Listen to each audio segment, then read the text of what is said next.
Is love found or made? Chapter 3, Shared Spaces. There's something about Lagos that forces people's paths to cross, like the city itself is matchmaking. That's exactly how David and Helena ended up at the same birthday party in Lekki Phase 1 2 weeks later. Neither of them knew it was a mutual friends event. Helena came with her flatmate, Uche. David showed up with his cousin, Daimeji. The compound was packed, music was loud, and the smell of suya and peppered goat meat hung thick in the air like perfume for hungry souls. Helena spotted him first.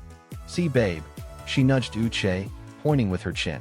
"That's the guy I told you about, the one from the gallery." Uche turned, squinted. He fine Sha. But be careful, oh. Lagos boys can quote Bible and still ghost you like Holy Spirit. Relax, Jor. We're just talking for now. Across the compound, David noticed her too. He smiled to himself. Not that he was expecting to see her, but something about seeing Helena unexpectedly gave him a small jolt of joy. He hadn't felt that way in a while. They greeted like old classmates. Awkward hug, longer than usual eye contact, and a "so you day here too" type of small talk. But soon, they drifted to a corner of the compound with their drinks and started gisting like the rest of the crowd had disappeared. "Lagos is small," Helena said. "Too small," David replied. "Sometimes I feel like I'm dating one person and her entire Twitter followers." She burst into laughter. "USEF. You just day drag Lagos girls anyhow. Now them day collect dragging with pride." They talked about everything, from failed dates to the awkwardness of online flirting. Helena shared her plans to start a wellness blog, while David talked about how his job in tech was draining his energy but paying his bills. "Sometimes I just want to quit and go farm plantain in Ekiti," he sighed. "Better tell me early, oh," Helena teased, "so I can learn how to roast bowl properly before our first harvest." That joke hung in the air. Sweet, light, suggestive. He looked at her. She looked away. Maybe love was peeking from behind the curtains.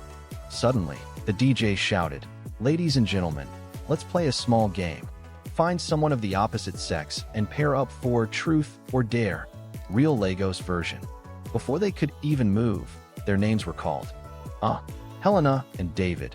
Una day stand together already. Perfect match. The crowd screamed in excitement. Even Uche was clapping like a wedding was happening. David looked at Helena. "Want to play along?" She smiled. "Why not? I know Dave fear." They were told to sit face to face. First question, truth or dare? Helena picked truth. The host grinned. "Tell us one thing you want, but are afraid to say out loud."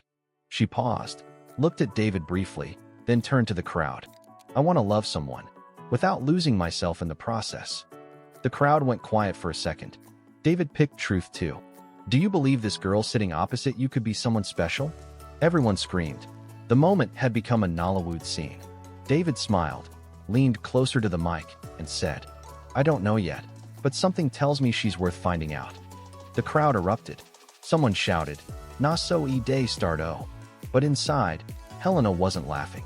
She was quietly replaying his words. She's worth finding out. Not she's perfect. Not I love her already. Just worth the journey. And somehow, that honesty did more to her heart than any sweet talk ever could.